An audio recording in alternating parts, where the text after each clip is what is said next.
report in 2025. So this guidance was developed by Climate Perspectives Climate Research with climate focus in the context of mobilizing the Article 6.4 project pipeline, which is a German-funded project. And it offers practical guidance and engagement with host countries, project developers, and Article 6 implementation processes. So you can see a QR code there. Please feel free to scan it to have a copy of the paper. And yeah, and I think this paper is very timely because it translates the newly finalized UNFCCC requirements into practical decision guidance for host countries at a point where many national governments are still developing their national Article 6 national frameworks. Yeah, and then we have then, of course, the publication. So this also responds to an immediate operational need, such as the Article 6 backed markets as they move into full implementation. We also see project developers are increasingly requesting host parties to issue authorizations, which are also a precondition for key use cases such as CORSIA and other internationally recognized compliance purposes. So we'll go into all of this during this workshop. And yeah, so the workshop serves to share key takeaways, and it is conducted under Chatham House rules. As I mentioned before, we will also have the secretaries joining us, and they will also discuss how to practically use the authorization statement and what goes in, and yeah.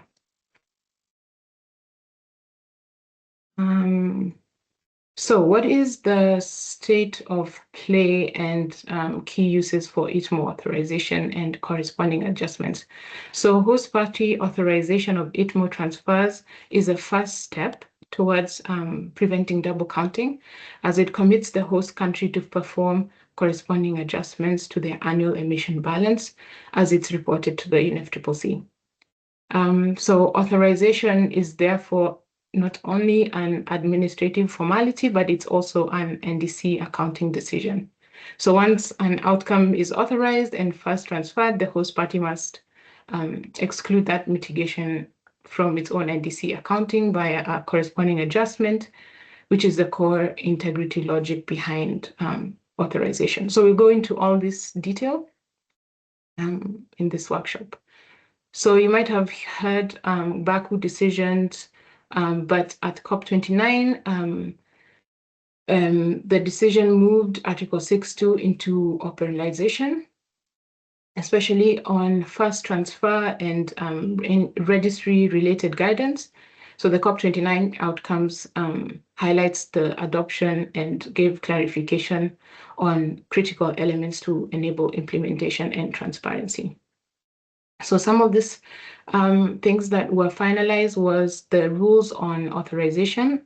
So this exists now under Article 6.2 and 6.4. However, there's still some pending or open accounting implementation questions that remain, which will be covered in the coming year, so in 2028, such as the rules on corresponding adjustments. So later today, Marian will take us through the UNFCCC published templates. So that would be good to see what the templates entail, or what is needed in those forms. We also see the transparency infrastructure also is now tangible with the centralized accounting and reporting platform, which is the public-facing backbone of reporting. So it's designed to support submission of Article 6 reports and the publication of non-confidential information. So it hosts all templates, so the initial reports and the regular information formats, that's all found in the CARP.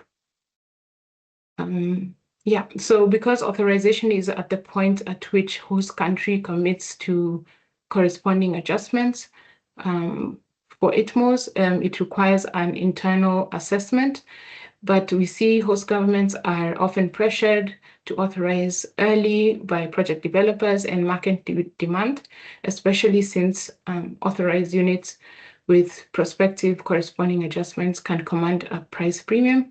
So we often see sometimes national frameworks are not yet fully in place. Yeah, so exactly.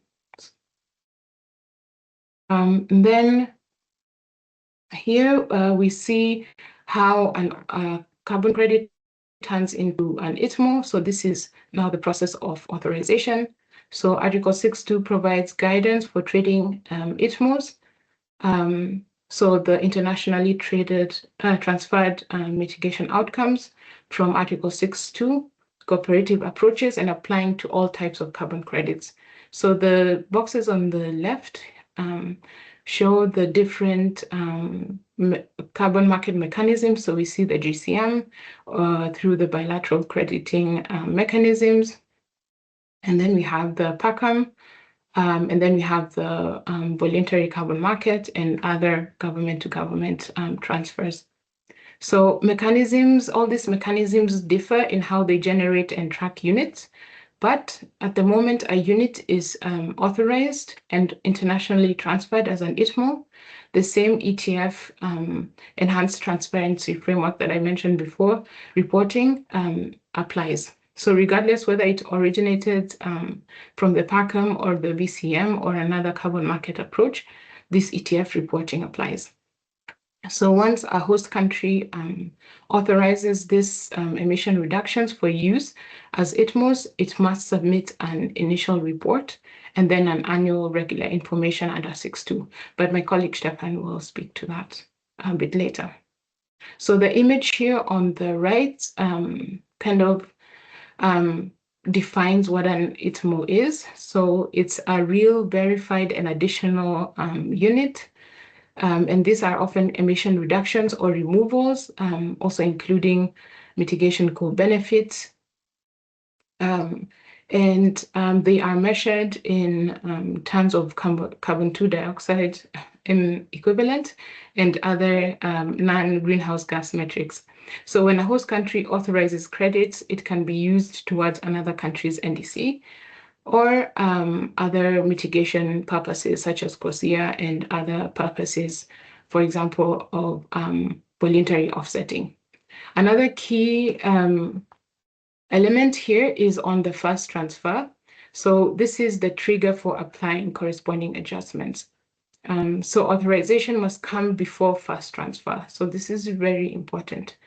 The authorization and sorry, if you're speaking, please mute yourself. Thank you. So the authorization and fast transfer of ITMOs triggers corresponding adjustments by the host country in its annual emission balance reported to the UNFCCC. And then here, as you can see, definition of a transfer, fast transfer depends. So there are other use case or there are other ways to define a fast transfer. And yeah, we'll also go into this, but yeah, there are three cases where one or a host country can define fast transfer. Good. And here now, we go quickly over the use cases of mitigation outcomes. So the image here kind of shows the kind of flow of actions or activities until you get to the carbon credits use. So you'll have the carbon crediting mechanisms where the generation of the mitigation outcome happens. And then we see in the second level where the authorization happens. So here we have the 6.2 authorization as ITMOs, and then we have the authorized carbon credits, which are here in the middle. So you'll have these authorized credits from all of these different carbon crediting frameworks. And then we have the non-authorized units, also known as the MCUs. So I'll go into that a bit later, which now trickle down to their carbon credits use, which is on the compliance, voluntary contribution, or climate finance. So the authorized units usually have use cases which include use for international use towards a buyer country's NDC and or other mitigation purposes, such as CORSIA, as I mentioned before. So yeah, so once authorized, again, this ITMOs must follow the Article 6.2 accounting and reporting requirement. Another key or something that we would also like to cover is on the mitigation contribution units. So this prevents overselling. So this is done to not jeopardize achieving NDC targets. Countries may also choose not to authorize this Article 6 for emission reductions, for example, for international transfers. So these non-authorized units cannot be used to meet other countries' NDC targets and cannot be used towards other international mitigation purposes. Instead, so this unit, again, as I mentioned, can be used in these three cases, as you see down here. Yeah, and I think also another good thing to mention is that to the extent, to which extent the MCUs contribute to the host country's NDC depends on its inventory granularity and NDC scope. So where MCUs are visible in the host country inventory, and within the scope of the NDC, they contribute towards the host country's NDC target. Yeah, and then the last slide that I'll cover today is on now distinguishing between an activity approval and authorization. So an Article 6.4 approval is the formal process early in the activity cycle by which a host country approves mitigation activity prior to registration with the PACAM. So you can see the image on the right, the different steps of which the activity development cycle follows. And you see the different actors that are involved in the column on the right. And then, yeah, so this is just basically the activity cycle for PACAM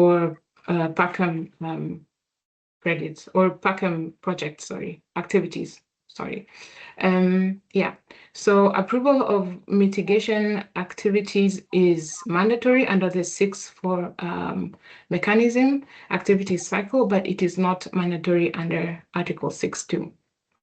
So you can see also the image down there kind of speaks to the requirements of an Article 6 for activity approval. Yeah, and then of course the key distinction here is that authorization of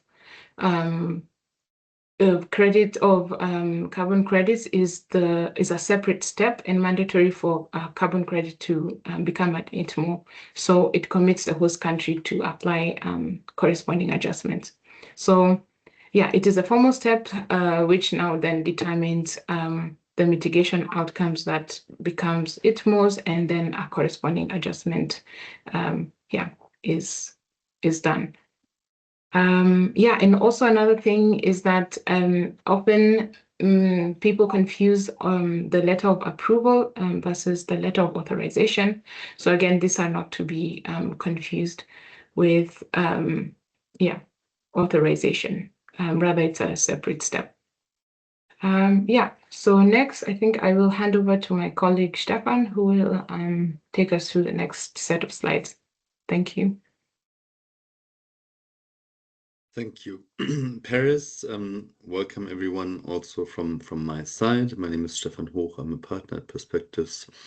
Andrew, appreciate you hosting us and also for your kind words at the beginning of the session. We truly also appreciate the partnership with the Eastern African Alliance and hope that today can be another good instance of our cooperation, where we want to especially facilitate a discussion amongst the members of the Alliance and their friends. So I'll now go through the rest of the presentation where we cover various elements related to how authorization works in practice, what should be considered, also what are the open questions. You may have seen this or similar slide already a few times because it is more or less representing the agreement at the level of the Article 6 rulebook as per the COP29 agreements. So not the last one in Brazil, but the one before. And we still want to include it here now to establish a common knowledge base. So I'll go through that fairly quickly, as I will go through the rest of the slides, because we have a lot to cover. As I said, we want to make sure there's enough time for discussion. And we do want to give you the slide deck as a comprehensive compendium. But as Paris has said, there's also a paper that details all the content. So just caveating all of that because I'll go through the slides fairly quickly. So authorization is not just authorizing the transfer of credits. It has a detailed set of requirements for what should be in there. And the most basic one is that, as I said, not just the credits, it's also the cooperative approach itself. So meaning which mechanism, for instance, PACM or gold standard or a bilateral one, and also who are the entities involved, the project proponents, how we used to call it. There's quite detailed requirements for the authorization statement. I will not go through that in detail because we also now are quite lucky that the Climate Secretariat here, the RCC, will walk us through what's in the template. But just to say, these elements in the rule book are what is the basis for how the template was created. So you have the uses of the carbon credits in the authorization that Paris has explained. You have the quantity, the vintages, etc. What is a little bit less clear is terms of condition for changes in the authorization statement. And under normal circumstances, of course, there shouldn't be a change to the authorization status because that could create a whole lot of uncertainty. So if a carbon credit buyer wouldn't be sure that the credit actually is authorized and countries will apply a corresponding adjustment in the end, that I think would create huge uncertainty. So the basic recommendation is DNAs should be really quite careful of what to put in there and to restrict that as much as possible. Good, next slide. Now, as Paris has explained, Article 6.2 provides the overarching accounting and reporting framework, including for ITMO transfers. Now, Article 6.4 is a specific mechanism and it has some specific qualities. So there is some special authorization guidance, which is specific to PACM. And here on timing, for instance, something we'll keep talking about over the next set of slides. Host parties are encouraged to provide the statement as early as possible for authorization. It can already be included in the letter of approval, the LOA, as it used to be under the CDM, part of the activity cycle on the journey towards registration. But it can also be up until the time of issuance and even first transfer. So there's a variety of timing options, and we'll break down what are the pros and cons for DNAs on one of the next slides. There are also then some requirements for the use cases. We had that a few times. Can you use it for NDCs, for other international mitigation purposes, or not to authorize? And in particular for that case, there are these mitigation contribution units, MCUs, that Paris has already explained. There are two different templates, one for 6.4, authorization under 6.4, and one under 6.2, but Mayan will walk us through that in detail. Next slide. So now we've tried to visualize a bit how this then looks like in practice. I mean, this is pretty basic. It'll become more complex. So you have the activity developer for the carbon market project or program. We have the host country. So in the best case, the host country has an NDC and possibly even an Article 6 strategy that really details, for what type of activities, maybe even which quantities governments foresees to use Article 6, so that there is a basis for then providing the authorization. And based on these more strategic documents, our recommendation is that countries develop authorization criteria and a process, and then of course also meet those formal participation requirements that I just walked you through on the last 2 slides. Then, if now an activity proponent develops a project, they engage with the host country, they make the request for authorization using the template, and now, of course, the government needs to assess that request. Presumably, once all criteria are met, and if it meets the national criteria, for instance, that the mitigation activity contributes to conditional but not unconditional NDC targets, as far as one can establish that, the letter of authorization can be issued, but I want to make it clear this is not automatic. I think in the CDM times, letter of approvals was given relatively freely, I would say, because basically the precondition is contribution to sustainable development. But the implication that if you provide an authorization statement, it will lead to a corresponding adjustment, it creates a certain liability or cost for the government in the sense of having to adjust the annual emissions balance through the corresponding adjustment then for each ITMO that will be exported. That's also why the MCUs for domestic use were created. But provided now the letter is issued, what is often overlooked is that this actually also triggers the requirement for the host country to prepare the initial report on Article 6 cooperation that again then spells out the various elements that we talked about in some additional detail. Next slide. Yeah, here we go into a little bit more detail. Again, we have the various features of the authorization statement, whether the carbon credit quantity of a project or program will be authorized for transfer in full or in part. And now what I want to walk you through here in a bit more detail is what are the pros and cons, for the different timing options for providing authorization. And in theory, it can already be provided once the project design document or activity design document has been positively reviewed by the government. I would say that's the really earliest stage option. The second one would then be that authorization can be provided after having received the validation report. So once the independent third party entity, the designated operational entities, as we know them in the PACM, or the VVBs, as we know them in the voluntary carbon market, have validated those design documents. That can also be an important step where authorization can be provided, because here the validation establishes with a relatively high amount of certainty that the activity is likely to meet all the requirements from the crediting program.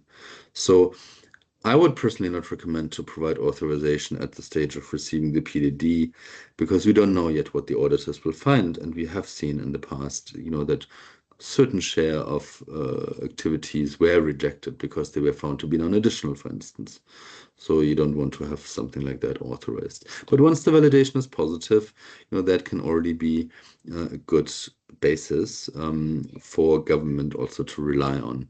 But of course, one could also decide as a government, for instance, because you want to be sure about the quantities, once the verification report has been received, and of course, validation takes place, if you look at the timeline at the very bottom, validation takes place at the early phase of the activity cycle prior to registration. And then the verification is then after the activity is already under implementation and just the last step before issuance. So that has the advantage that governments know exactly how many tons we are talking about, because there could be a bit of a gap between the ex ante projection and then the ex post verified quantity. But it could still even be provided at the stage of issuance, but certainly prior to the first transfer. So that's crucial. And my personal recommendation would be to give that authorization statement rather a bit earlier than later, to also give confidence to the activity developers that the credits will be able to be authorized. But I would clearly not say prior to validation. That would be too early, I think. But every government, every DNA, of course, has to make their own decisions. And there may be various factors we can discuss later on. Next slide. Good. So we are listing here some examples for what could be these national eligibility criteria. Keep in mind, again, the most important reference point for any Article 6 activity is the NDC. And in particular here, the demarcation between conditional and unconditional targets. Unfortunately, and we'll get to that in a little bit as well in more detail, the Paris Agreement language doesn't really speak about how Article 6 and NDCs should relate to each other.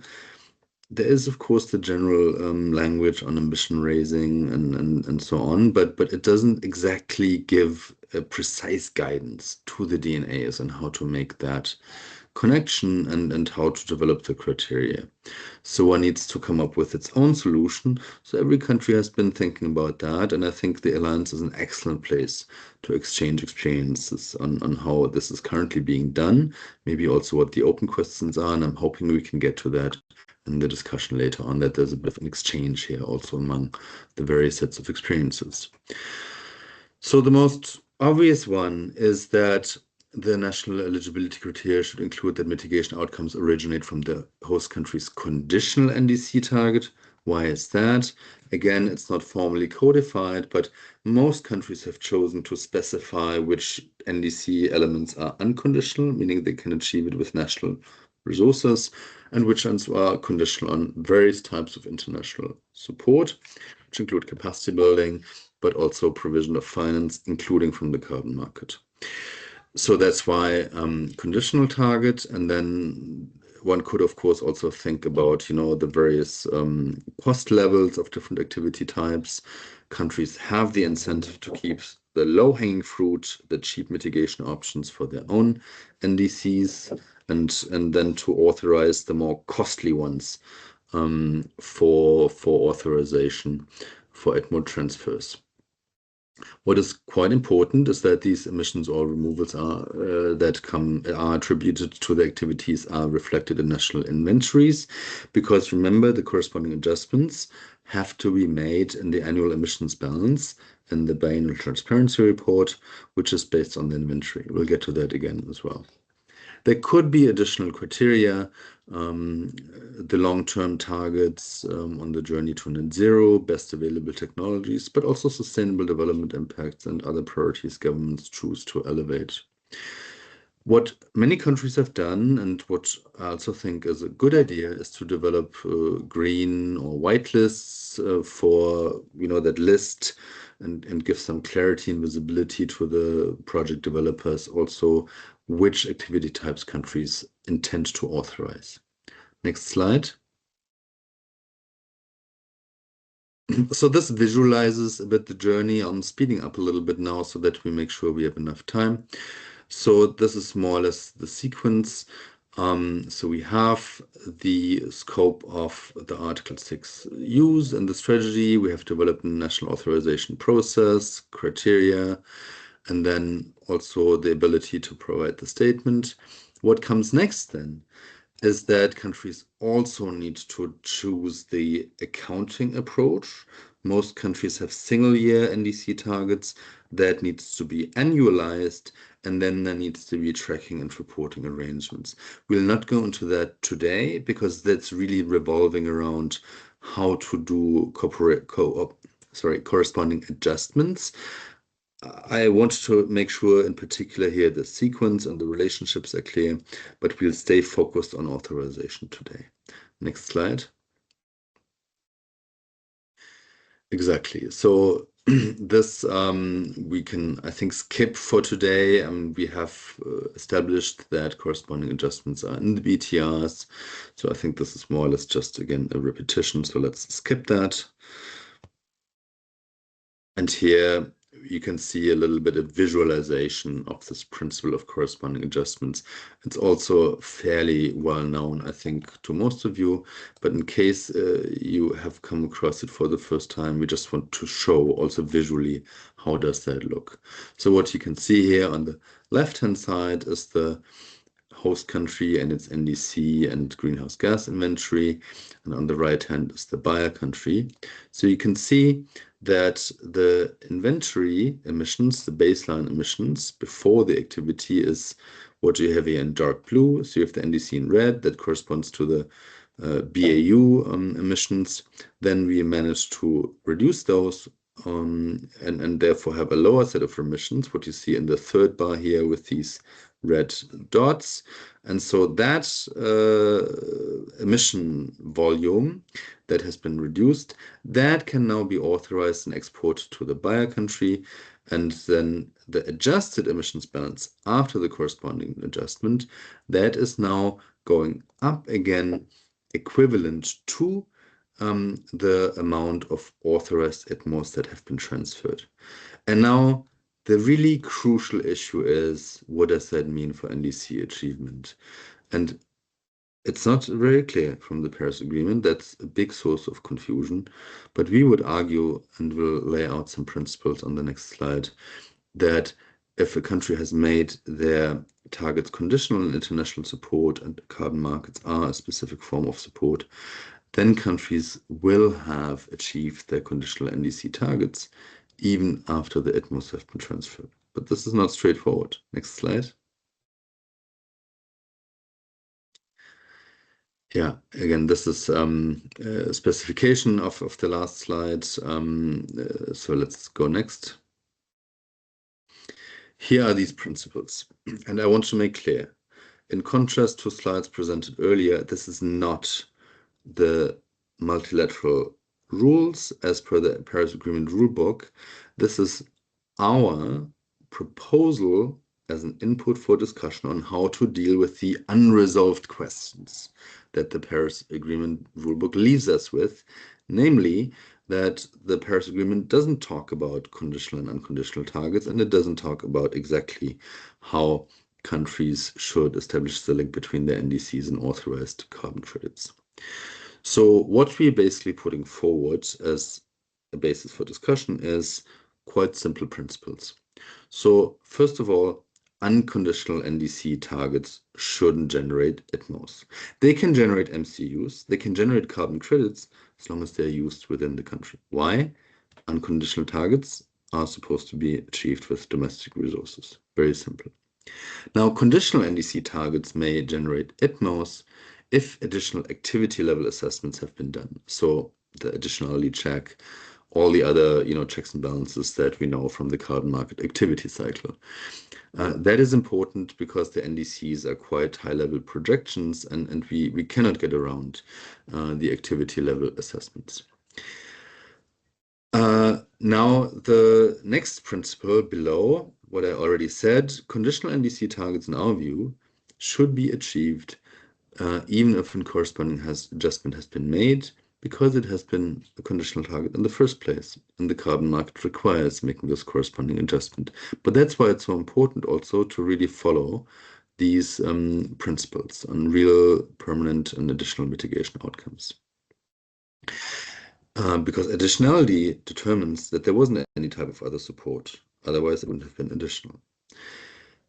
Now, one could go a bit further and say if a country has not demarcated unconditional and conditional targets, which few countries have done, there's not too many, but some, countries could still choose to earmark certain quantities, certain quantitative caps by sector as the NDC is structured. And this would then still allow for a comparative assessment on whether the country has been exporting, let's say, a fair share and has not been overselling. But this is already a bit of a special case. The most important thing I would like to leave you with is please think about this demarcation of conditional and unconditional targets and what is a legitimate use of Article 6. I think we really need more clarity on that, and it requires a well-informed discussion with you, the governments, as the main stakeholder. Next slide. Yeah, this is just a quick summary of the reporting requirements then. I'll not walk you through that in much detail, but you can see again in particular here the relationship between Article 6 and 13, the Enhanced Transparency Framework. Many of you will have been involved with the biannual transparency report, and you can see here the linkages between the reporting on ITMOs and the adjustment then at the level of the annual emissions bounds. But we'll leave it there. Last slide, just to leave you with some key reflections. So we do think from our interactions, with governments, with project developers, that lack of clarity on what type of activity will be eligible for authorization and what does project developer need to do to get that authorization is one of the key bottlenecks in the market right now. That's why it's very important, both for the government and the private sector, to enhance clarity on that, establish a clear procedure. We completely understand the relatively recent Article 6 rules need to be translated into national framework. That takes a bit of time, but in that process, consider prioritizing authorization because it's quite crucial. Then we will have, ongoing NDC updates, regular cycles every 5 years. Some countries are still working on their NDC 3.0. So just a general encouragement to have all of what we've discussed in mind when working on NDC updates, because the clearer the Article 6 potential is identified and the clearer it is indicated what will be authorized, the better. Now, specifically for PACM, the Paris Agreement Crediting Mechanism, the MCUs, mitigation contribution units, offer really a new feature in the carbon market that makes it quite clear, that the credits are not intended to use for international transfer, but it can be then an incentive mechanism to encourage domestic action. So there's a variety of carbon pricing options that have been thought of, and that I think is really quite interesting. We would very much recommend using the UNFCCC templates, and we'll get to my end now explaining those after we have a few clarification questions perhaps, because we have seen a bit of a proliferation of different approaches, and especially prior to UNFCCC making those templates available, but we've heard from project developers that also, crediting programs like Gold Standard really prefer using those. And I do think with UNFCCC we have good level of certainty that all the rules under Article 6.2 are fully reflected and considered. And yeah, the Alliance is a great platform to exchange and discuss.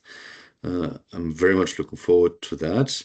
It's clear we need a lot more work. We're still negotiating on the corresponding adjustments. So of course, while we say Article 6 rulebook has been concluded, some specific elements have been deferred. Although I will say that the rules on authorization are finalized. So for the topic of the day, that doesn't fully apply, but for other elements, we still need to keep observing the negotiations. Another thing is really this NDC accounting as a basis for the corresponding adjustments. That's a topic for another day, but it is one of the most complex issues, with some implication on the overall quantities that are available for international transfer. So we just wanted to flag that because we should never lose sight of the link between Article 6 and the NDCs. But for now, I want to thank you for your attention. I would suggest now that we take questions for clarification on the content, but the broader discussion, the more discussion elements, let's reserve that for after the presentation already by UNFCCC, because that may already clear up some additional questions, and then we can bring all the various inputs together and discuss them comprehensively in one. So thank you very much again. Do we have clarification questions? Yes, Bai has his hand up. Please. Thank you very much. Do you hear me? Very well. Do you hear me? Very well. Do you hear me? Okay, thank you very much. And thank you for this presentation. And sorry, I haven't followed all the presentation, but just part of that. Just for this clarification, what is your takeaway and your proposal and suggestions when it comes to the timing of the authorization? Because as you know, we have to address a balance between the need for PP to have predictability and to get the authorization as earlier as possible. I'm talking about the ITMO authorization. While for the country, we have also the corresponding adjustment issue and the NDC achievement, not to oversell. What is your suggestion and advice when for countries, because I'm talking from the country's perspective, when it comes to the timing of that authorization? We have seen that under Article 6.4 that can be done at any time from the approval of the project until the transfer. But when we are in 6.2, there are always that dilemma and that challenge countries are facing between the need for the PP to get it as early as possible and for the country to deliver it as the latest to ensure the achievement of the NDC. And also, the second issue is the issue of the template of the UNFCCC, because also that template will address some other very important elements in relation to the transparency, to the environmental integrity, and the quality of the unit and the underlying mechanism that will be very important for the credibility of the country when this authorization template is used. Thank you. Thank you. On the second question, Marian from RCC Kampala will present the template right after now we've resolved the clarification. So if you allow, I would recommend let's postpone that for after. But on your question on timing, we had a slide on that, and it's a sensitive matter. We know that there's a lot of fighting over also that, and my recommendation would be not prior to validation, because then we shouldn't prejudge now, and that's the main function of the DOEs, to provide some independent third-party audit. So not before validation, but one thing maybe I didn't say clearly enough. The authorization specifies the quantity, but the corresponding adjustment will not be made for the quantity that's listed in the authorization statement, but for the actual ITMOs that are generated. So just in theory, if the statement is for 100,000 credits, but the activity produces only 80,000, then the corresponding adjustments will be made for the actual amount of the carbon credits that are being generated. So in that sense, I don't think it's too much of a risk for governments overall, to issue authorization statements, let's say after validation, could be pre-registration, could be afterwards.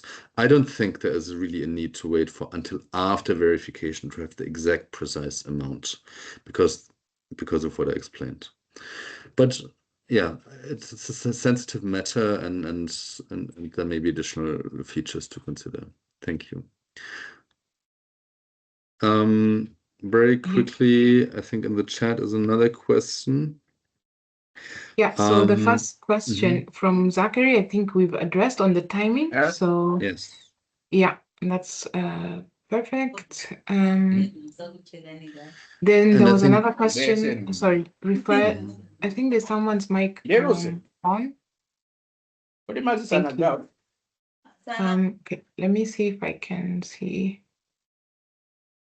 Yeah, it's on different risk profiles, but that's a question to UNFCCC. So I would say let's park that. and take it up after Mayan has given the presentation. Unless, Mayan, if you want to come in directly on that one, why not?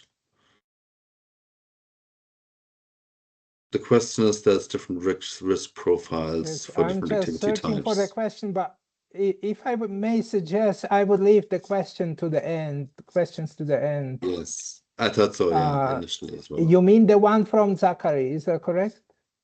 No, the one from, yes, Zachary Mika, yes, exactly. Yeah. Let me read it, and I mean, let me address that then afterwards. Perfect. I would suggest. Good. Then I would say let's end now the clarification questions. We are a bit over time already. We have enough buffer in the agenda. So Marian, please take your time in carefully walking the participants here through the templates. I think that's very important. And then we'll still have enough time for discussion. So thank you for your attention for now. And over to you, Marian. Yes, thank you very much, Stefan. And well, thank you, Andrew, for the introduction. I don't know, is someone going to share the slides? Yeah. If you have them open, please go ahead. But I would need a second to bring them would up. be easier. Yeah, if you could.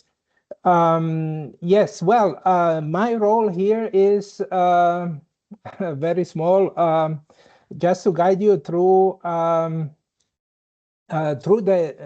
sort of set of information that needs to be specified in the authorization statement, and also what the outcome should be is that the participant should be able to interpret and apply the UNFCCC authorization templates and identify the information, what they need to complete them. I need to mention a few things at the beginning. One thing I wanted to highlight, yes, I'm from RCC, Eastern Southern Africa, so we are close to UNFCCC, but I'm not directly representing Secretariat, so I speak on behalf of RCC. Okay, so you can go ahead. And the other point I wanted to highlight, as I discussed with Andrew, I understood that the webinar is focused primarily on Article 6.4. So the presentation looks in some depth on the form which has been developed for Article 6.4. There is a template also. Can you go ahead with the slides?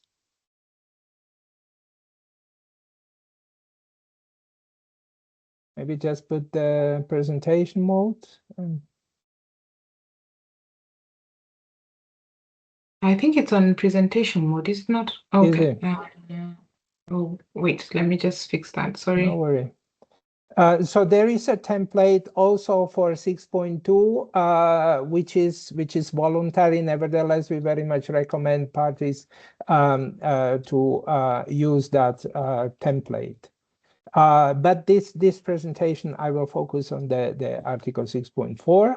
So we can go ahead, one slide. I mean, this slide basically defines the notion and the concept of authorization. I don't need to go in depth, as this was very much covered by my press speakers. You can move to the next slide. But what is critical to have on our mind what authorization means? It is the party's decision. It is the result of a country-driven process. And what's the implication? It makes the mitigation outcome eligible for transfer from one country to another country. At the same time, it creates the commitment for the party to apply corresponding adjustment. This all has been discussed in depth. The fact that we have, maybe you go backwards, you're a little bit ahead. As a result of authorization, basically what we have two types of Article 6.4 emission reductions. The one type is authorized, and the authorized emission reductions can be used towards the other countries' NDCs, or they can be used for other international, what we call other international mitigation purposes. That means the voluntary carbon market, that means, for example, CORSIA. The rest is what we call the mitigation contribution units. These are non-authorized, and I mean they are used for different purposes, for national, for voluntary carbon markets. When we move now to the templates, you can go one slide back. What you see on the slide, the UNFCCC has developed two templates specifically for Article 6 authorization statement, which are to be used by parties. There is a template for projects, what we will look at, and there is a template for programs of activities. Here I summarize basically the template has multiple sections from A1 to B8 and requires parties to provide specific detail. So when we move now one slide ahead, we can look at the section A1, which sort of describes the details of each of the project which is being reviewed.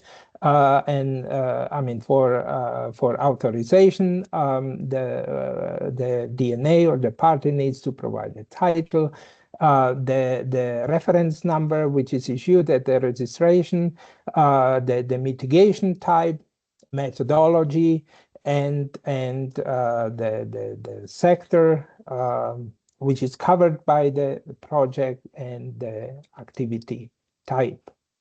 Okay, so this is basically straightforward descriptive information about the project. If we move on, I put there 8.3 because the section 8.2 provides basically only the details of the host party and of the designation national authority. I mean, each host party needs to nominate the DNA to become eligible, which is one of the conditions to become eligible to participate in PACAM. And the details are provided in the section 8.2. I haven't provided a print screen on the slide, as I mean this is quite straightforward. So we can move to the next slide, where I describe the section 8.3, and this is the actual statement of authorization. Given the decision.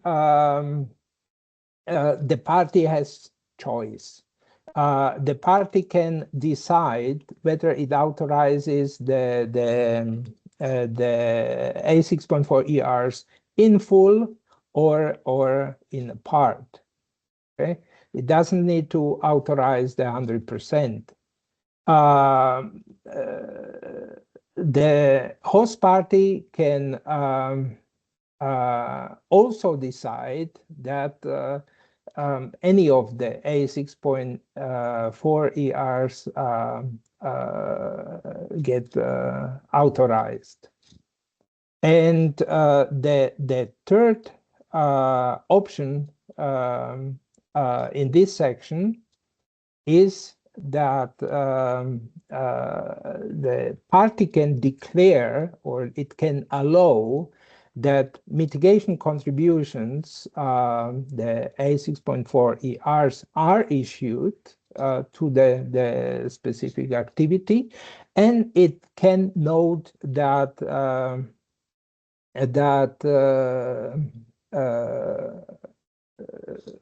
authorization of these A6.4 ERs can be issued at a later stage. Okay, so these are the three options the host party has.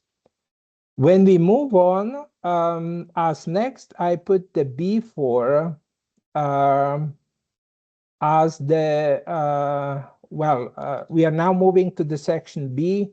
And again, the first section, the initial section B1, B2, are fairly straightforward. So it includes they request the DNAs to state the name of the other participating parties in the project and the authorized activity participants by the host party. But the section B3 defines the, sorry, I only have there B4, yes. Okay. The B4 sets the quantity and the vintages. Again, according to the relevant decision, the party can authorize the issued or to be issued A6.4 ERs, for example, all of them or part of them. And if the country authorizes a part of the A6.4 ERs to be issued or issued at that particular point in time, it needs to sort of tick one of the options provided here. So in the option 1, the DNA needs to provide the numerical value of the A6.4 authorized. And the option 4 sort of allows to provide the percentage of the issued or to be issued A6.4 ERs. Each of these options has 2 sub-options, okay? So when we look at the option 1,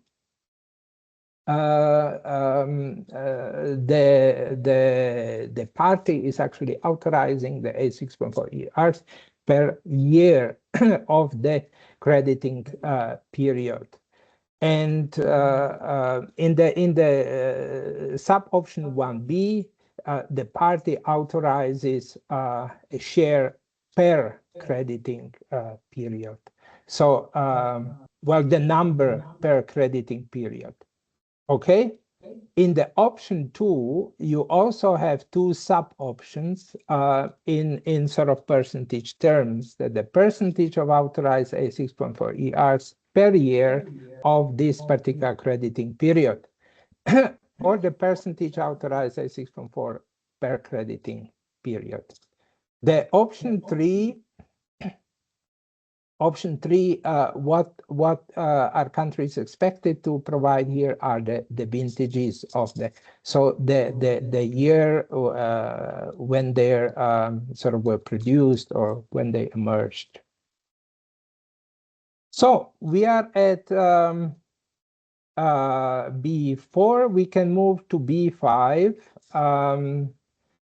This section provides the information of the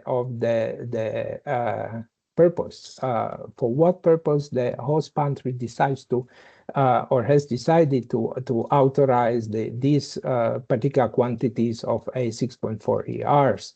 Overall, the country can decide to authorize for the purpose of achieving the NDCs, but it can also authorize for, as I mentioned already at the beginning, for what we call other international mitigation purposes, or other purposes, other international or international mitigation purposes. These all basically mean for CORSIA or for voluntary carbon markets. Okay, the alternative option here is that at the same time the A6.4 emission reductions are authorized for use towards the achievement of the NDC and, for example, the other international mitigation purposes. Okay, when we move towards next slide, where I cover the section B6, the concern of this section is to define the first transfer. When you talk about the first transfer, it actually determines the choice about the first transfer determines when the country is to apply the corresponding adjustment. I mean, this is clear when you authorize for the use against the NDCs. However, when the party decides to authorize the A6.4 ERs for the other international mitigation purposes, there are three options. Which can be specified as the first transfer, and that can be the authorization, the issuance, or the use of cancellation. Basically, the difference between these options determines the flexibility. The authorization, well, the specification of the first transfer at authorization, that's the immediate. That's how should I explain? That would provide the highest, not really certainty, but for the project proponents. But at the use or a cancellation, so that so to say the latest opportunity where you how you define the first transfer. So when we move to section B7, basically the information which is requested here is to state the identifier of the registry. Of course, there are many countries which are developing efforts or to sort of build up their own registry. There are countries which they have already launched registries, and at the same time, UNFCCC is developing international registry, which will be available for parties for use. So the registry name and identifier needs to be provided here for the purpose to track and record ITMOs. Okay, and the final information which is requested here, I noticed that it has already been discussed a little bit, that the current legislation does allow host party to make changes of authorization in principle at any stage, but I mean, of course, discussion, I mean, it's subject to some limitations, but also the discussion is ongoing to cap the time because of its implication on the market. But the form, the party can also envisage in the authorization where changes may occur and provide the information about the terms, conditions when such change can happen. So this is what the country or the party is expected to provide here. The second line requires the description of the processes that manage the potential change, and how you avoid any potential implication for double counting. The third line asks the party to state where changes to the authorization have occurred consistent with these terms and conditions for authorization, and the party is requested to describe the specific changes. That's basically it from my side. So I walked you through quickly through the template for authorization of the A6.4 ERs, and yeah, back to the moderator, and I'm looking forward for the discussion. Thank you. Perfect. Thank you so much, Mariam, for your intervention. That was really appreciated and very timely. Thank you so much. So now we will move on to the next point in the agenda. However, I see that there are questions in the chat. So, Marian, there's some addressed to the Secretariat, and I think we can start with those, and then we can proceed with the guiding questions or the discussion session. Good. Can you access the chat, or because I'm also happy to read out the question if you prefer? Is that question to me? Yes. Yes, I can see the chat. I'm trying now to read the Zachary's question. Maybe he can introduce the question, or I can read it. In practice, different risk profiles exist across project categories and cooperative approaches. Could host countries therefore adopt differentiated authorization timing approaches?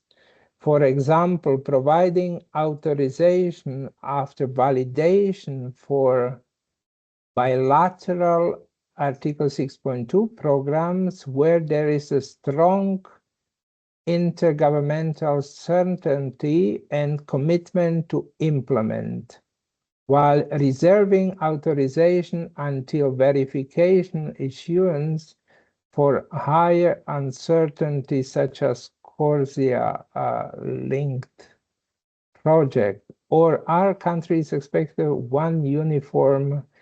I don't think that there is any expectation to apply uniform authorization timing. I mean, ultimately, from my perspective, in my view, this is purely the country choice how to manage the risk, and at the same time to manage the risk, at the same time to provide sufficient incentives for the project developers to develop into projects, to invest. So I would say I don't think that there is an expectation to have a uniform timing for authorization. But I mean, how you develop your strategy, I mean, that very much depends on the local conditions, on the specific country. So that's what I would say to this question. Great. Thanks for that. Zachary, do you have a follow-up question? I think the response has been satisfactory. Thank you very much. Perfect. Thank you. And then Jasper asks, consider raising capacity of parties on how to prepare on what to consider in developing positive lists. So maybe Marian, you can share what capacity building efforts has the Secretariat made to enable countries develop these positive lists? Well, I'm not aware in East Southern Africa we would have done that, but it has been very much in the internal discussion. And what I'm aware of that the MENA office has developed this positive list for few countries. I will not say specifically which countries these are, but I mean, it is a topic RCCs were involved in. It is a topic RCCs would respond if there is a request from countries that they would sort of require such support. If there is interest to know specifically, as a follow-up, I could share countries where RCC did support development of a positive list. And yeah, if there are some publicly available outputs, I presume this could be shared as well. So I will stop here. Yeah. There are two other questions. Maybe you can quickly address them and then we can go into the discussion. So the first one, Jasper asks, what is the difference between a carbon budget and I guess the budget for trading and authorization? Do you have an overview of that? Well, I mean, the one is a subset of the other, I would say. I mean, you know, it's up to the government to choose what belongs to the subset for trading. And yeah, you can have different perspectives in terms of looking at the marginal abatement costs, looking at the you know, complementarity to your industrial policies. I mean, that would be my first sort of response, but maybe Stefan wants to complement. Yeah, just again to say that in most countries we have single-year targets for the year in which the NDC timeframe ends. And so we need these accounting methods to prepare annual budget. Countries need to do that, you know, a sort of additional homework for translating their NDCs into these greenhouse gas emission budgets. And then you're right, Mayan, there is, you know, it's a sovereign prerogative to define that budget. However, I would again remind us of the slide we shared earlier that many countries have already given a clear indication on what they see as what they can do with domestic means and for what they need international support. So I would hope that we can get to more of a common understanding and agreement on how to deal with this conditionality of NDC targets and how it relates to the space that countries have for transferring ITMOs. But it's an ongoing discussion, that to be very clear. And then authorization is, of course, just the procedural step to initiate the transfer and the related accounting and reporting steps that we discussed earlier. Thank you. Thank you both. The final question is from Suraj is how does PACM ensure audit integrity when authorization decisions are distributed across multiple policy enforcement points?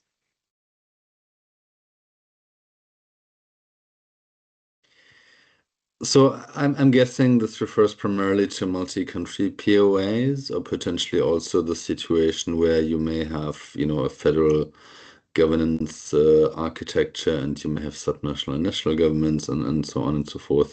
That's my interpretation of what policy enforcement points means. But I would say again, since it was mentioned to audit integrity, we have basically two auditing steps in the activity cycle. The first one is validation and the second one, verification. So as we've said before, the PACM rules leave some flexibility to governments and when to provide the guidance. And I'll just repeat my recommendation, not prior to validation, but there's also not an absolute need to wait until after verification. So in some ways, governments have some flexibility, and I do think it makes sense to provide it as early as possible, to give some planning to a certainty to the project developer, but also to remain in control, of the aggregated volume of potential ITMOs that have been authorized. Thank you. Thank you so much. Yeah, so we have about maybe 20 minutes that we can use for the group discussion. And for this, we prepared some few guiding questions. So I would quickly show those. Yeah. So we prepared these questions for you, the host country, and also the relevant ministries. And so what one of the questions we have here is on the quantities, meaning the amounts of credits that can be authorized. So how does your country decide whether and how many mitigation outcomes to authorize for international transfer in light of NDC targets? That is, what criteria do you use or will you use to avoid overselling mitigation that you need for the domestic achievement? And in particular, conditional targets. Yeah, so I'm just shooting that back to the room. So if there's anyone who wants to have a first share some insights, please go ahead. You can raise your hand or you can, yeah, but I think, and Paris, let's just also add briefly, these are intended to stimulate the discussion. If focal points and others have other contributions to the discussion, I think we are also open to receive that, just to be clear. So this is a suggestion here, the guiding questions, because we thought that would help clarify the situation. But if there's other points you want to bring in, feel free to do so. Thank you.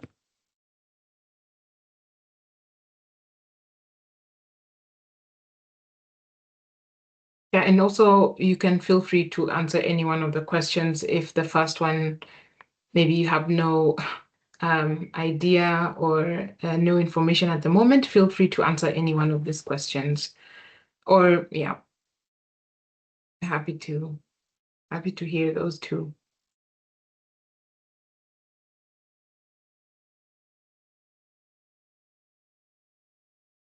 I mean, okay, good. Perfect. Derek from Uganda, please go ahead. Yes, thank you very much for the question. I just thought that maybe I can start a discussion. As my colleagues, I would love to hear more from my colleagues who have advanced in going forward with the authorization for international transfer.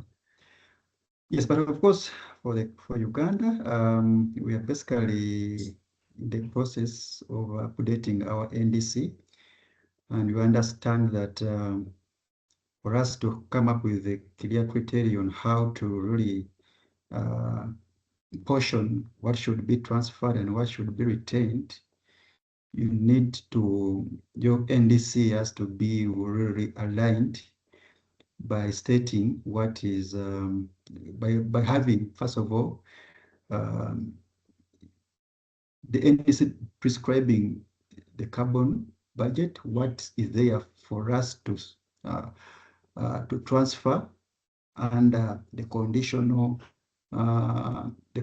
part of the NDC.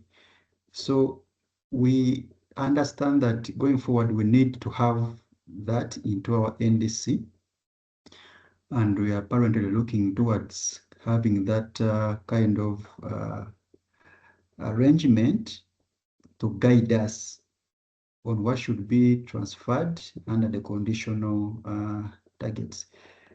For the in-depth criteria, I can say that we haven't yet gone so much further to come up with a definite criteria, given the fact that we haven't yet finalized our NDC, but we understand that the NDC is very, very crucial to have or to form the basis or coming up with the specific criteria. I just wanted to contribute to that. Then maybe my colleagues can share experience from their respective countries.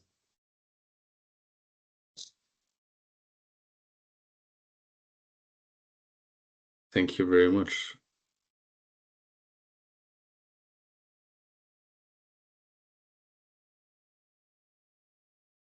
Yes, that's it. That's it from my side.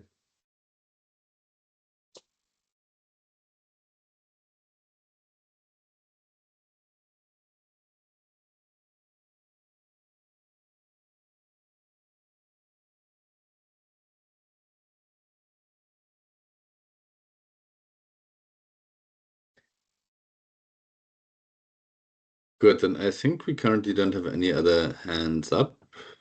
Any further inputs?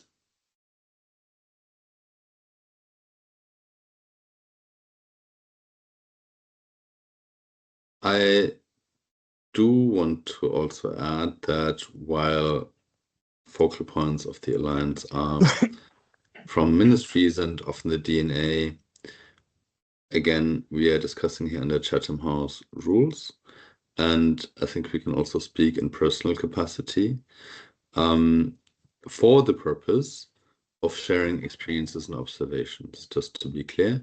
So feel free to make clear what is now officially, any regulatory standard in your country, and what may be a personal opinion, because I think we can benefit from that as well, especially because in many countries there are no yet formalized criterion procedures. So don't be shy, even if maybe not everything is clear yet on a country level. So I see an input by Oluju here in the chat, for instance. Do you want to raise the question verbally, please? And if somehow the audio doesn't allow that, you to come online, Oluju. If not, I will read the question, if that's better. Yes? Okay. So Oluju is saying the arrangements can look complicated. How can they be simplified and made user-friendly? Good points. Article 6 rules are not known to be always straightforward in their language and accessible. But any thoughts?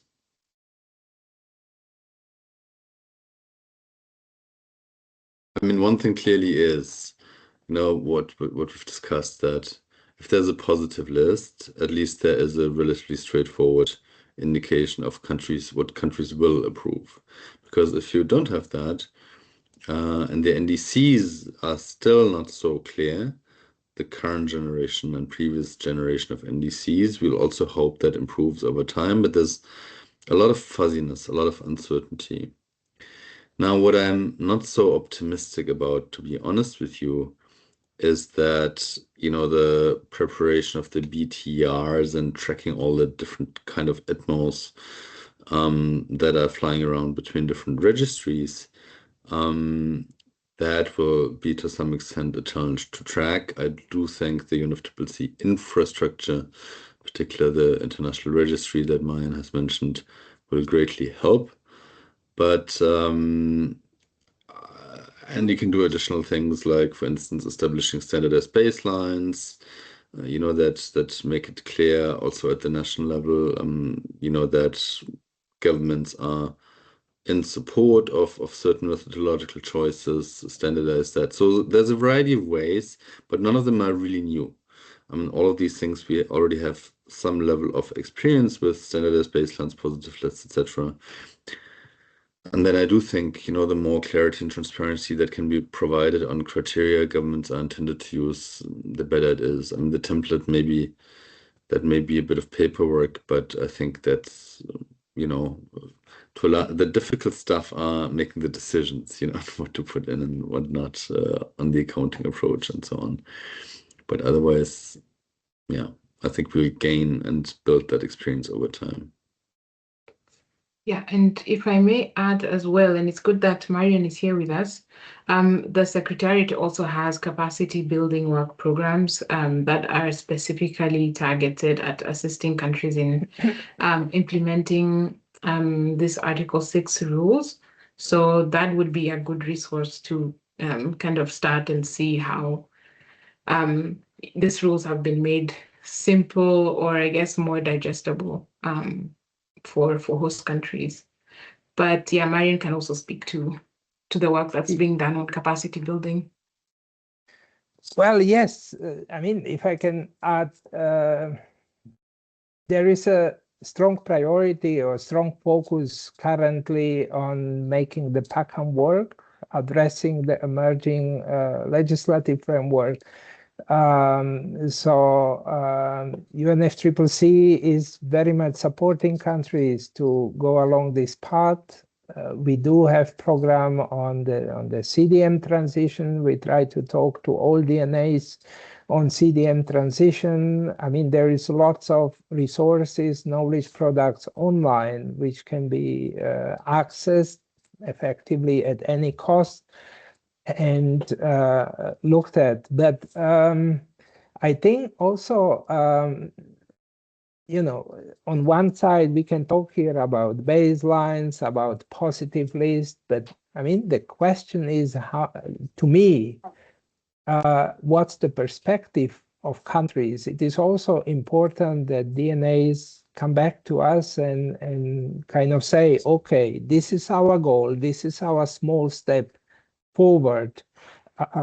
What is the question? What is the barrier? What is actually complicated there? You can start doing things from the very kind of simple level. So maybe the starting point could be, what's our imminent goal? The first goal doesn't need to be trade high volumes of credits.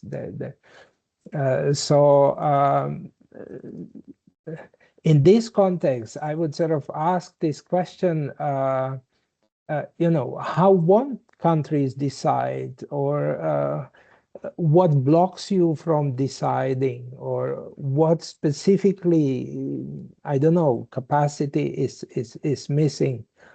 I mean, the RCC is, well, in cooperation with the Secretariat, I mean, there are opportunities to respond to that and to engage. We also work together. We have the what we call the SIACA program. I mean, Stefan can also say something about this program, which, for example, supported Ethiopia to develop the carbon market framework and identify the areas where to look as a next step and how to go forward. So there are opportunities of support, but it's also important to get that feedback and name the small step ahead and the barriers which are along that path. So I would stop here. Thank you.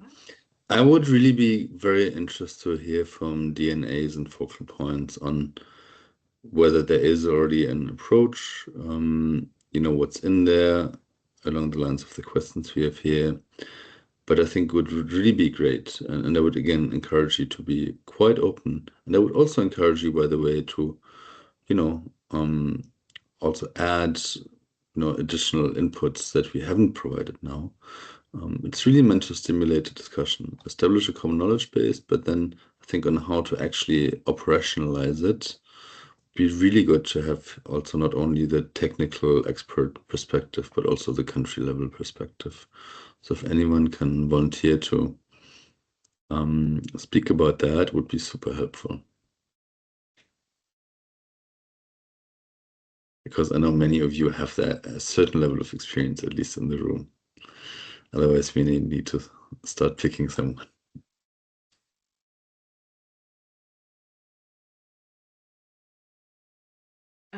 Yeah, I could propose perhaps Andrew can speak to that.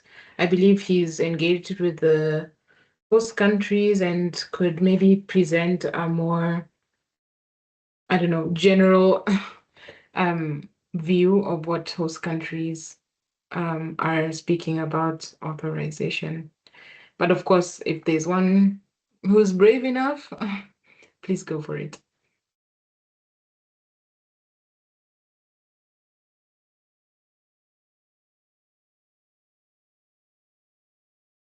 I'll say something about authorization right now. One of the major concerns around authorization and the process involved is the need, or should I say the desire, to not take 2 steps forward and 1 step back by authorizing projects and then introducing, in the long term, what I would call liabilities.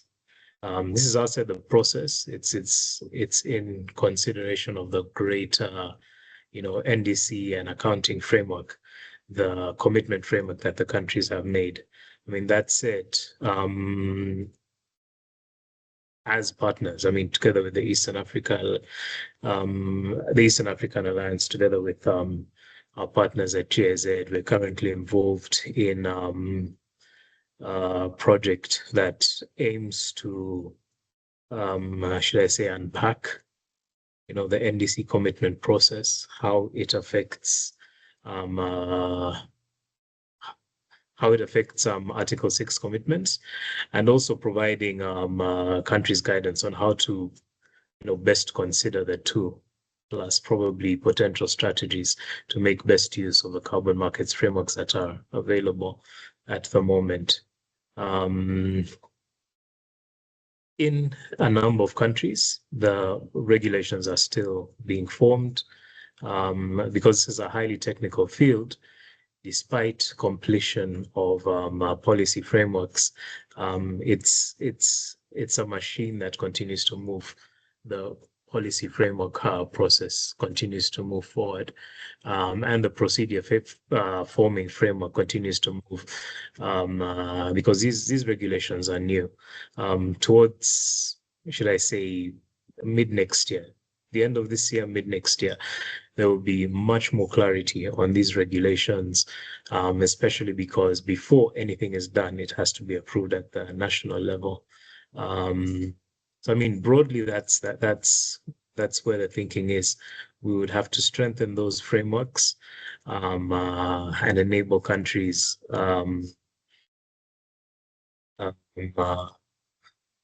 respond to that question. Yes, we can establish institutional coordination, but then what are the quantities that we're looking at authorizing? I would also drop one here because of the ongoing CORSIA phased deadlines that are upcoming. There may be some consideration into how authorization will take place within these countries. That's also another discussion that we're working closely to unpack. And hopefully we'll be able to clear whatever fog is in the path right now to enable countries make the most of the existing climate frameworks without complicating the issue, really. That is my 2 cents on this. Perfect. Stefan, Thank you. Yeah. Thanks, Andrew. I mean, we did also have the West African Alliance join us. So if there's a representative here with us, you could also share your insights on authorization and what the Greater West African region is doing to approach authorization. I see someone, but I do not want to mention their name. But I'll let you raise your hand.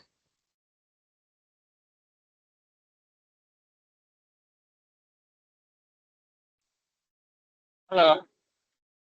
Hello. Hello. Hello. Okay. Hi, everyone. My name is Lisa from Tanzania. Hello, Isa. I want just to share my view on the question number one, that how do countries decide whether and how many mitigation outcomes to authorize. This depends also on the commitment under the NDCs. The commitment will provide or whether it be unconditional, you need to adhere to that condition. Otherwise, if you transfer more than the commitment, that will affect the NDCs commitment under the national commitment. So you need to see whether if the NDC says the condition of target is maybe 39%, meaning that I should not authorize above that. Or below, that's it. Just consider the best in terms of what you do in this challenge. Thank you. Isa, I am so sorry, but I couldn't hear you for some reason. So if you're in a position, could you also maybe write your question in the To da chat? atak do prawa otoczyć. Thank you. Yeah, yeah. Isa, if you can, you could also write the question in the chat and we can address it there. For some reason, I couldn't hear you. But we see Rita asking some colleagues to comment. So Deo Mwashirima and Jasper. The floor is yours if you have anything to share.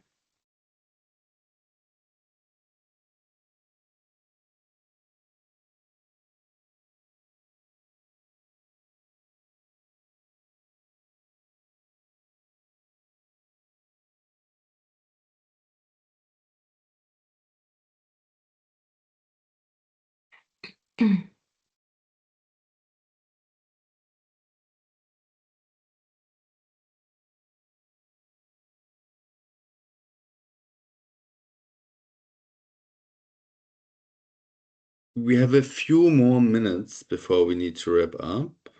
So I'd very much encourage you to come up with additional questions, or especially if the people that Paris mentioned that Rita has put forward, would be great if you'd be able to make a reaction.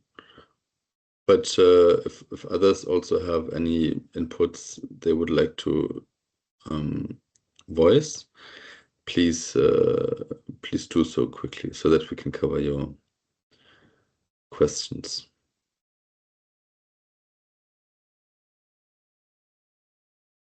So again, Jasper and Isa are not able to respond.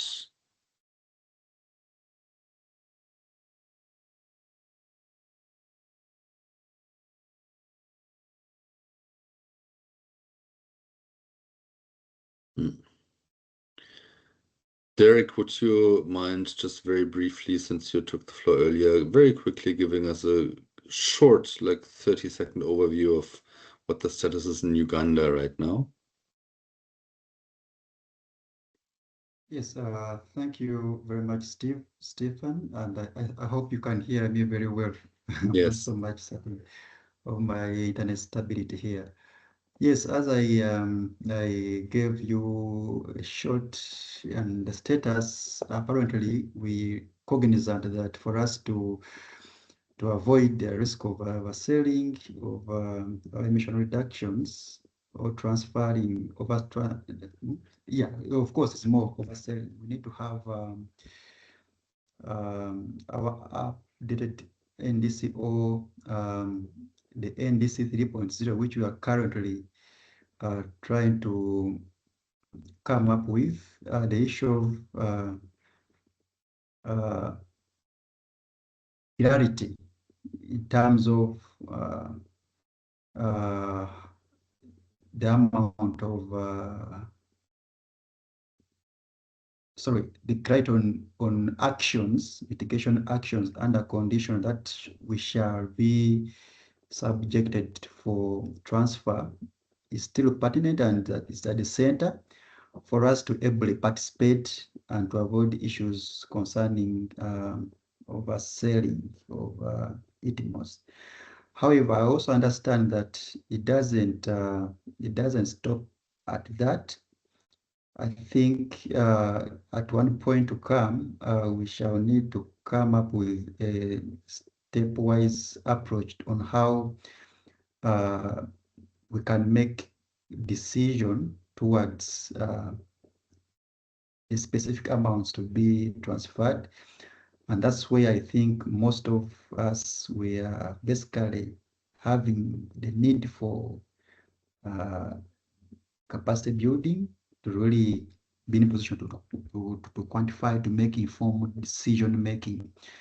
And I think that's why you questioned about the criteria. So I think going forward, we may need more support from you and partners to basically take us through this arrangement, but also we understand that time is not on our side, given the fact that the COSIA arrangement is really on a run. So this support will be really, really very, very important for us to receive, basically to ground us, yeah, into this process. Yeah, for when we see this the issue of authorization, when the timing of authorization, I think for our case, Uganda, our regulations basically clear when we should realize authorization, and that's when the credits have been issued. That's when we can give authorization to transfer the emission reductions to and contribute to another country's NDC. So for us, we give authorization at the tail end, not at the approval, project activity approval. So that's how our regulation says. When it comes to institutional coordination, we understand that projects come from basically key emitting sectors, and these emitting sectors are led by lead institutions. So our regulation is very clear that the lead agencies, for example, in agriculture, that's Ministry of Agriculture, has to, for us to accept from a ministry, they have to issue a recommendation letter from Ministry of Agriculture. So lead agencies from the key emitting sectors have a very, very strong role to decide on who to give, for example, an approval. And of course, when it comes to authorization, they're also at the center stage, given the fact that they are the center of implementation of the NDC activities, and they have to account for any emission transfers that the country sought to determine or to approve. So they are really at the very center stage in that sense. So as a DNA, we closely work with them to ensure that all projects that are approved really follow the prescribed policies and regulations that we have mandate over. That's what I can basically add to my previous contribution. Thank you so much, Derek. I think this is really good also for the others to hear. Yeshiwok, please, could you also make a very quick statement because we need to start wrapping up. Okay, thank you, Stephen, and also Marian and Andrew. Previously, as you know, I was working to the Ministry of Planning and Development, and also I'm served as Article 6.4 DNA and also the Eastern African Alliance National Focal Points, but now I'm shifting to Ethiopian GIZ teams. But I try to communicate with my previous colleagues, Mr. Michael, to react on this guiding question, but he's so busy, he's a lot of engagement in the office. So on behalf of Ethiopian delegate, MOPD, I try to reflect some Ethiopian status regarding to the guiding questions. Yeah, regarding to the white list and the real list, the MOPD is jointly working with World Bank to list out these positive and negative lists by participating these all-line ministries and authorities. This assignment is still not finalized. The institutional coordination, as you know, Stephen, Ethiopia's national carbon market strategy try to reflect the institutional coordination systems in the strategies, and also the proclamation also try to reflect to onboarding of this all sectors organization and also the private sector. So Ethiopia have good institutional coordination with the carbon space. And regarding to the timing, Ethiopia's government already prepared the proclamation, but still on the process not finalized yet, but try to reflect the procedure of the when is provided the activity approval and also the validation, verifications, a lot of things, but in the proclamation somehow to be reflect the authorization is provided under verification of the amount of emission reduction units. This is that's in a draft stage. Maybe in the final, maybe there is some change to be to change the procedure, but this is a status to Ethiopian context. And the other one is regarding to mitigation MCUC, still not finalized this whole process. Just I want to reflect on behalf of the MOPD because Michael is not here for the time being. He's so busy, a lot of work. So that's why. Thank you, Stefan and Paris as well.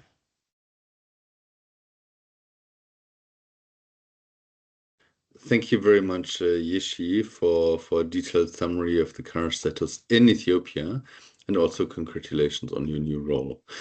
I do think we need to wrap up, so I will very quickly share some key reflections, and that is that, you know, it is a lot of material. I also, frankly speaking, was exceeding my time a little bit as a speaker because I did want to make sure, you know, it's well understandable what I'm saying. And I notice also now in the discussion, potentially, you know, there's a need for a bit more time to digest all of this. So I would really encourage you to take the presentation, take the paper, take UNFCCC and other Eastern African Alliance resources, and really focus on this issue, because it's, in my view, one of the biggest issues in the market right now. And I think there's a win-win potential. Both project developers and governments can benefit from having clarity on these procedures, because I think that is the key to unlock resources, you know, to allow the carbon finance to flow, basically. So I would very much encourage you to keep prioritizing that. I think we have now heard some insights in where countries stand. We are not there yet that we had really like a proper facilitated exchange. I do think we are still at a relatively early stage, but I would really encourage you to seek that exchange with peers. Whenever countries are ready, please get in touch with Andrew or maybe also ourselves, maybe Maya and the RCC, and let's keep working on these things together, because every country is in the same boat. That's really my experience from working in multiple countries. We're having the same discussions wherever we go. You know, what to authorize, what could be the basis for the procedure, etc. Some countries are more advanced than others, that's very clear. But I do think if we make progress on solving these open questions, we all benefit, and also the climate will benefit, because then the projects can advance faster. Having said that, now, again, please check out the publication. Please get in touch with us if you have further questions or have some other issue related to authorization or anything else related to Article 6, really. I want to thank you again, Andrew in particular, but also the whole GIZ, Eastern Africa Alliance, and UNFCCC team to enable us to host this workshop here. I very much enjoyed it. Hope you found it useful, and hand back to Andrew, to you for closing the workshop. Thank you so much.